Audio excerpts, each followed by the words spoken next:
en los sótanos de un castillo que un grupo de alumnos y de profesores convirtieron provisionalmente en Facultad de Filosofía y Letras. Se refugiaron en él porque huían de las amenazas de muerte del hombre contra el hombre y sabían que resistir desde las trincheras de la inteligencia y la comunión era la máxima exigencia de aquella universidad que querían preservar. Lo hicieron movidos por la convicción también de que la universidad no es en su esencia un sistema administrativo, ni un edificio, ni unas piedras. Es un modo de ser y de estar en el mundo, de relacionarse con el prójimo, de cultivar una voluntad eficiente de sabiduría, capaz de reducir toda violencia, por muy sutil que ésta sea. De ello les habló aquel profesor que para sobrellevar el miedo, dar ejemplo, abrazar y amparar con la luz del pensamiento a sus alumnos, quiso vertebrar su discurso sobre lo único que tenían aquí, la riqueza del espíritu universitario, el poder transformador y la hermandad cierta del lenguaje. Se detuvo con especial énfasis en los motivos por los que los grandes poetas deben llevar a ser el destino determinante, los interlocutores imprescindibles de todo aquel que pretenda acceder a la humanidad, porque, con palabras suyas, el humanismo consiste en meditar y cuidar que el hombre pueda convertirse en homo humanos y dejar la condición de homo bárbaros bajo la cual todos nacemos. Aquel profesor estaba llamado a ser el mayor exponente de la filosofía europea del siglo XX, quien proclamó que la filosofía ya no debe centrarse en la verdad ni buscarla, sino que debe tener como única preocupación el habla, la palabra y el lenguaje poético, porque el poema es lo hablado puro y la poesía la responsable de desvelar lo irreductible que hay en cada uno. Solo podemos conocernos a nosotros mismos en el ejercicio del pensar, y pensar es es lo que nos permite el compromiso y sentir profundamente la pertenencia a una comunidad. Todo lo sostiene el lenguaje, mejor dicho, el buen uso emocional del lenguaje, que es la casa del ser, en cuya morada habita el hombre, tal y como escribió 5 años después de su discurso de clausura en los sótanos de aquel castillo, que estaba sobre las mismas alturas que el valle del Danubio, de Lister, como lo llamaba Jorge. Por todo ello, desearía encontrar en el lenguaje un modo que nada tuviera en común con la retórica a la hora de expresar mi gratitud y describir el honor que supone estar en este acto memorable para todos los presentes, celebrando juntos vuestra graduación. En este paraninfo que no deja de ser prolongación, expresión de vuestro sentir más verdadero. Gratitud porque todos vosotros habéis escogido hacer de las letras una forma de resistencia. Por eso mismo, toda ayuda es poca para las vocaciones llamadas a tomar el difícil camino del conocimiento y del saber. Valores nunca entendidos como un patrimonio para el disfrute personal y narcisista, sino bien al contrario, concebidos como elementos fundamentales para la conformación de una sociedad más reflexiva y serena, más adulta, menos especulativa. El nihilismo, el olvido del otro, de los otros, se está convirtiendo, y no de manera lenta, en las marcas de una civilización que debe pensar ciertamente qué significa su nombre, el cual, como sabemos, conduce a la definición de ciudadano, de un ciudadano que día tras día ve menguada su condición para ser convertido en un mero cliente, un cliente de la nada, del exceso. De mi resistencia nace, pues, mi sincero agradecimiento por vuestro trabajo, por vuestro esfuerzo por acceder a la humanidad, a ser personas, como diría Baltasar Gracián.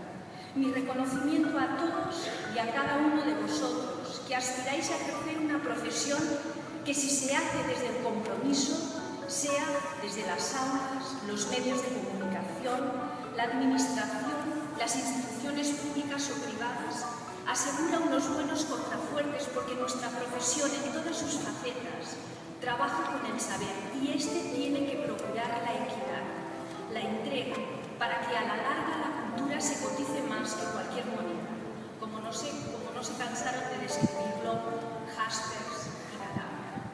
De vosotros, de nosotros, depende que lo importante no quede en manos de técnicos.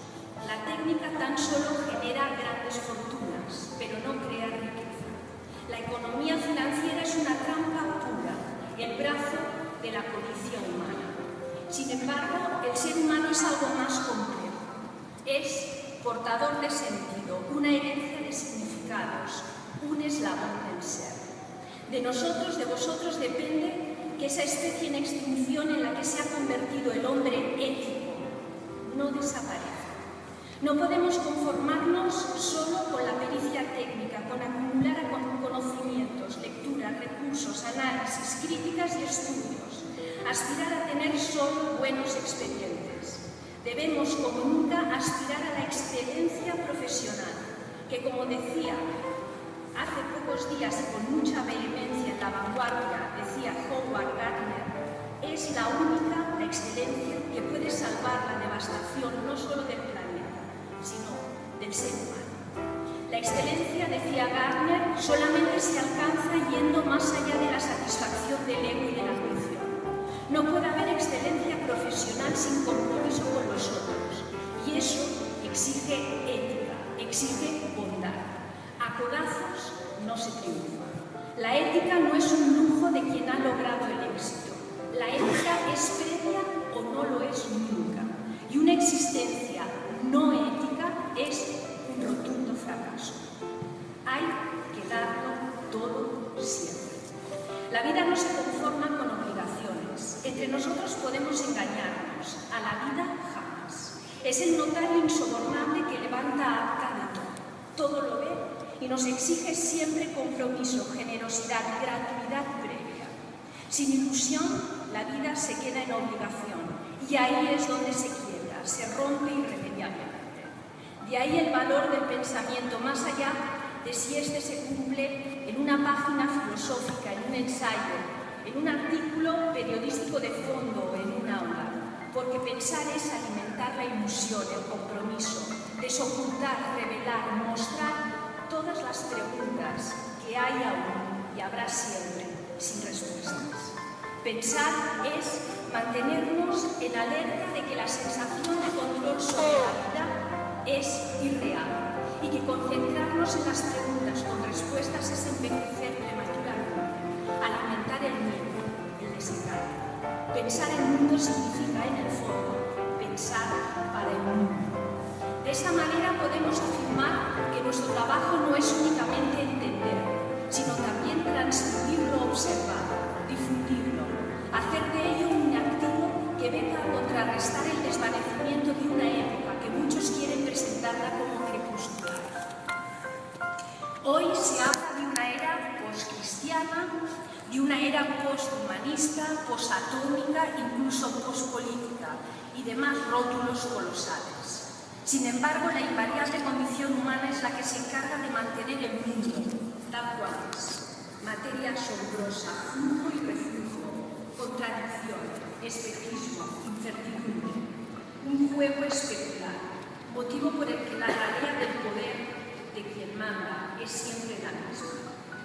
Pero, ¿cómo no fracasar si vivimos en una especie de perversa esquizofrenia que nos permite evitar explicar en las aulas universitarias, escribir y llenarnos la boca con Platón, Virgilio o Heidegger, y luego vivir lo cotidiano prescindiendo de todos ellos? Prueba de eso es lo que se ha venido cimentando, una civilización cada vez más violenta y más exaltada. El verdadero y único problema es que casi nadie cree en lo que escribieron estos vigías, estos padres. Por eso fabricamos armamentos, somos invasores, ponemos precio a todo y anhelamos solo poder y mundo, satisfacer nuestro egoísmo y nuestra carrera de honores. En cambio, nunca en sus obras, nunca leemos un consejo que conduzca a lo que hoy por hoy asedia por todos los rincones, sino sino que en ellos leemos consejos que conducen hacia dentro de nosotros mismos.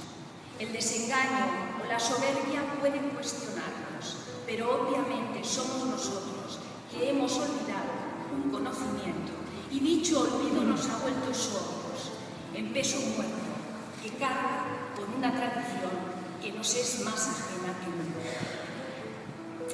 Desde el compromiso con la excelencia, en cambio, no encontramos nunca un humanista, un profesor, un escritor, poeta o filósofo que se precie, que haya obrado exclusivamente para sí, porque en cualquier caso, y aunque sea en soledad, reflexionar y escribir supone implicarse siempre. No hay pensamiento sin comunidad, y cabe subrayarlo muy bien porque uno de los puntos cruciales de las humanidades, como tantas veces se ha afirmado, no es solamente la visión ontológica ni la relación con la muerte y la trascendencia, es decir, con la región de la metafísica, sino nuestra vinculación con el prójimo, lo cual nos conduce a reflexionar sobre el lugar que ocupamos en lo que solemos llamar realidad. Estas meditaciones quizá nos apoyen en la idea de que la escritura y el conocimiento de los hechos del mundo van de la mano. Lo demuestra el auténtico sentido de la palabra latina notitia, que deriva de conocer. Cuando Erasmo salió decepcionado de Roma y se hizo a los caminos que le llevarían a Inglaterra, tomó un estilete de plata para escribir el elogio de la locura, o si se quiere traducir mejor, el elogio de la estulticia. Y lo hizo, por increíble que parezca, yendo a caballo, pensando en los desórdenes culiares de los que había sido testigo y en las 1000 caras que ahora, durante el viaje, asomaban a su paso. Eran los rostros de la condición humana. Si refiero a la figura de Erasmo es porque en el fondo no estaba haciendo otra cosa en su escrito, terminado apenas en una semana, que dar noticia de los desafueros, de los desmanes de poderosos y de las ruindades de los débiles, porque a todos afectan las sombras que cierran nuestra condición. Es una crónica de la fragilidad humana que a veces bien lo sabemos se torna grotesca como los cuadros de Brecht.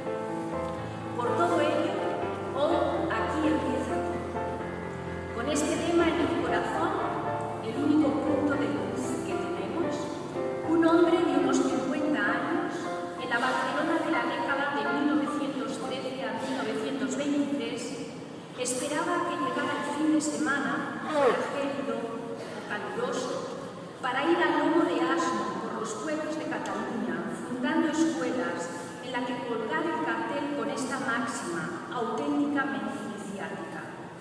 Aquí comença tot. Si nos detenemos unos segundos, nuestra memoria de filólogos nos traerá el recuerdo de Don Quijote. Y sin embargo, era, para orgullo nuestro, Valentí Carulla, rector por aquel entonces de nuestra casa, la Universidad de Barcelona.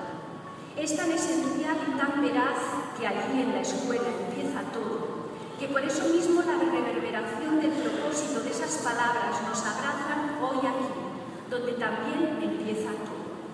A partir de hoy empezáis la lectura de un libro nuevo del cual ningún profesor os va a examinar, porque como bien sabéis, la crítica del universo se llama gramática, y a lo único a lo que el hombre honesto debería consagrarse en su peregrinación por este mundo es a sonreír, con placer, mientras busca, descubre y recoge analogías como Valentí Carulla, porque lectura y camino son lo mismo.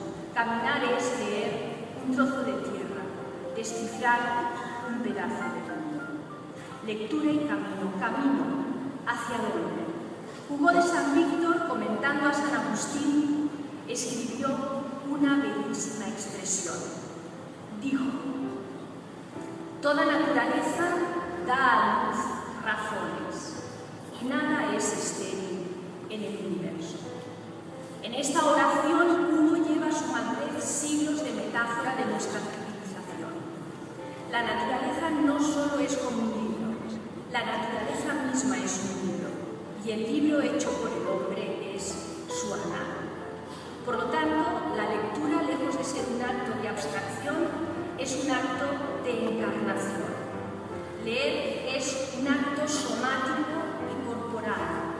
atención al nacimiento del sentido que el lector, como buen peregrino, debe encontrar a través de las páginas, porque nada es estéril en el universo. Vosotros que habéis llevado una vida tan borgiana durante años, lo sabéis como nadie. En estos momentos, en vosotros, filólogos ya, comprometidos, responsables también de todos nosotros, recordad, todos son nuestros hijos, todos son nuestros hermanos. Hoy aquí, donde empieza todo, podéis comprometeros, según lo dicho, a construir, a hacer posible una lógica cooperativa, más allá de las ideologías, que haga posible la colaboración entre las personas. Un plano de lo real donde tanto la economía como el pensamiento partan precisamente de una realidad sin intermediarios para que la humanidad pueda ser el único concepto y partido político, es decir, la verdadera civilización. En nuestras clases hemos tenido oportunidad de hablarlo muchas veces. En nuestros días la auténtica revolución solo es posible con generosidad y con trabajo bien hecho. No podemos seguir creyendo en el diseño de nuevas quimeras pensadas malévolamente para nuestro fracaso y en beneficio de los acróbatas del suelo. La revolución de la generosidad, aquella que consiguió nuestro rector Valentín García, uno de los fundadores también del Hospital Clínico, silenciosamente, a lomo de un asno. También vuestra generosidad está más que probada. Durante años, con todo vuestro trabajo, habéis convertido las aulas en espacios donde un profesor se hace posible. Habéis llenado vacíos y los habéis consagrado como lugares de la voz, lugares en los que aprender y oír. Escuchar es uno de los actos de amor más fundamentales. Habéis convertido las aulas en lugares donde oír la voz de nuestros autores, la voz de la historia o la del destino, pues es lo mismo. Vuestra generosidad me ha enseñado que podemos ir a encontrarnos con la palabra, no a mitad del camino, sino hasta el final, porque vosotros sois los que nos permitís recuperar el acento a todo lo escrito y sentir que nos está dirigido. Habéis habitado las aulas con vuestras inquietudes, con avivada atención, permitiendo la continuidad del pensamiento, que solo en vosotros se sobrevive, en vuestros apuntes, en vuestra atención silenciosa y tan elocuente para recibir la fuerza de pensamientos que un profesor solo tiene cuando os habla a vosotros, o de cómo la palabra o el discurso termina cuando más se le espera, cuando se está a punto de su total comprensión, tal como ocurre con la propia existencia. Discontinuidad del saber en el aula, en esa explicación y en el escuchar, como fieles metáforas de un vivir repleto de surcos apenas abiertos en el aire, de temblores de algunas hojas, de flechas inadvertidas que dejan en cambio huella de su verdad en las heridas que abren, en esa caza de amor que es también, como sabéis, el conocimiento. Aprendizaje que habéis cumplido con excelencia. Por eso estáis aquí, nos habéis regalado a todos los presentes esta realidad que un día os atrevisteis a querer. Juntos hemos aprendido que todo ya escrito de un modo u otro en la poesía de Virgilio, en Rabí Top, en los sonetos de Shakespeare, en Cervantes, en nuestro Calderón, y que somos muy antiguos. En los discursos y en las palabras hemos de hallar la brecha profunda, la demolición de la intérprete, para poder comprometernos en firme los unos con los otros, y sobre todo hacer del silencio y la levedad guías seguros, porque la humildad es la rama más alta, allí donde cantan mejor los pájaros. Pero sé, porque con magnífica entrega me lo habéis demostrado, que tenéis vocación de todo ello, de cooperar y de transformar. Por eso, si me lo permitís, a través de la palabra oral o escrita, día tras día, os pido que cuidéis de ese paisaje que la generosidad del verbo abre. Os pido que trabajéis para ayudar al prójimo, tan lejano casi siempre, es cierto, pero acepto, porque es la única manera coherente de trabajar para uno mismo. Haced que el logos redima de toda esclavitud, cuidando de las emociones. Infatigablemente coged la pluma, el teclado y conseguid siempre que la novela prosiga. Haced caso a Sancho Panza y no dejéis que la melancolía os paralice. no temáis las selvas oscuras, estamos todos juntos. Sois profesionales de la palabra y como nadie tenéis licencia para hablar, escuchar, leer, escribir, crear conocimiento y pensar. No os conforméis nunca y haced de la incomodidad el ejercicio del pensamiento. Todo empieza aquí, con vosotros. Dejad ahora este suelo y llevando en el corazón el antiguo mundo concentrado, la civilización hecha cultura, buscad las islas vírgenes y desiertas todavía, puras por la pureza del silencio de la historia. Ahora os toca escribirla a vosotros. Vosotros sois el porvenir, porque ya estáis aquí. Se os necesita más que nunca. Hace un año, en el New York Times se anunciaba las medidas que el gobierno de los Estados Unidos de América iba a adoptar para potenciar el estudio de las humanidades, ya que la sociedad se estaba muriendo, escribieron literalmente. Sentís así pues como en vosotros empieza todo. Estáis llenos de fe, repletos de esperanza, de amor y de realidad. Todo os ha costado, afortunadamente, mucho esfuerzo. Sois presentes promesas, hijos, hermanos de esta Universidad de Barcelona, que representaréis allá por donde estéis, que os atreváis a ser. Gracias por todo, por habernos hecho posibles, por estos años compartidos y por esta tarde inolvidable ya para siempre, por querer que la más noble de todas nuestras instituciones, la universidad, se permita en vosotros, por hacer en definitiva eternidad, que la fuerza de la vida y del saber no quede